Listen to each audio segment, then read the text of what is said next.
É meu desejo, a partir do programa de hoje, falar sobre o tema oração à luz da famosa oração do Pai Nosso, que aparece no texto do Evangelho de Lucas, capítulo 11, do versículo 1 ao versículo 4. A minha intenção é tríplice com essa série de mensagens. Número 1, estimulá-lo a orar.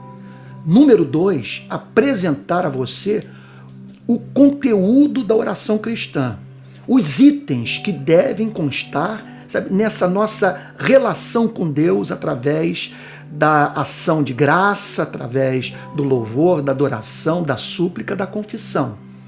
E por fim, é meu desejo, à luz da oração do Pai Nosso, falar sobre o espírito do cristianismo. Porque o que é encantador nessa oração não é apenas a apresentação do conteúdo daquilo que poderíamos chamar de oração cristã, mas é a revelação que ela nos traz do espírito do Evangelho. Então vamos ao texto. Lucas, capítulo 11, versículo 1. De uma feita, estava Jesus orando em certo lugar. Quando terminou, um dos seus discípulos lhe pediu: Senhor, ensina-nos a orar, como também João ensinou aos seus discípulos. Por que eles fizeram esse pedido? Porque certamente estavam impressionados com as respostas do Pai às orações de Cristo, com o fascínio de Cristo pela presença do Pai e a intimidade que o Senhor Jesus revelava na sua relação com o Pai através da oração. Então, ao verem o Senhor Jesus orar, os discípulos chegaram à conclusão que eles precisavam aprender a orar com Cristo. Porque orar é mais do que falar com Deus. Orar é falar com Deus nos termos apresentados pelo próprio Deus na sua palavra. Porque conforme nós vimos no programa anterior, o Pai não quer que nós nos relacionemos com Ele como os pagãos se relacionam com as divindades que eles criaram à sua imagem e semelhança.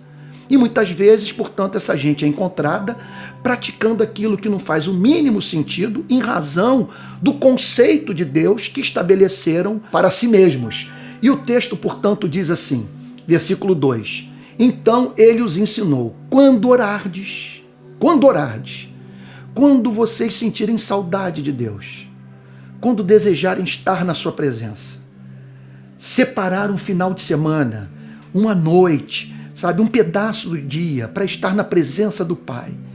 Quando vocês então se sentirem movidos por um profundo senso de insuficiência e se perceberem como carentes e necessitados de uma intervenção de Deus em sua vida, portanto, se dirijam a Ele dessa forma. E a primeira coisa que Cristo declara é Pai.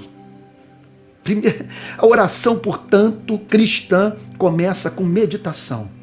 Começa com o uso do cérebro, começa com o cristão na presença de Deus, parando para pensar no que significa o ato de orar. Em especial, com quem ele está falando. Que espécie de Deus é esse, diante do qual o que ora apresenta a sua súplica? Então Jesus diz que nós devemos nos aproximar de Deus como um filho se aproxima de um pai. A oração cristã, me permita aqui proferir uma heresia. A oração cristã não se trata da súplica apresentada pelo crente à divindade ou a Deus. A oração cristã é a comunhão do crente com o Pai, que é Deus Todo-Poderoso, mas o cristão é alguém que aprendeu com Cristo a deixar de se relacionar com Deus a fim de se relacionar com o Pai, que é Deus Todo-Poderoso. Mas é com Jesus que nós somos curados da fobia da divindade e nos aproximamos de Deus, repito, como um filho se aproxima de um pai. Portanto, essa é a grande pressuposição cristã. Oração é comunhão com um ser amoroso, com um ser amável, com um ser misericordioso, com alguém que está mais interessado em nos abençoar do que nós mesmos em recebermos a bênção. Então, portanto, da próxima vez que você orar, que você pare para pensar no que você está fazendo. Não comece jamais com seus problemas. Comece com louvor. Comece com ações de graças. Comece com adoração. Comece contemplando a face desse ser que, veja só, é único, imutável, infinito, perfeito em todos os seus atributos e que o ama como um pai ama um filho. Isso é fascinante, é de tirar o fôlego e de nos levar a compreender que deixar de orar é um boicote que praticamos contra a nossa própria vida, uma vez que nós não podemos nos privar da comunhão com um ser tão doce, interessado na nossa felicidade.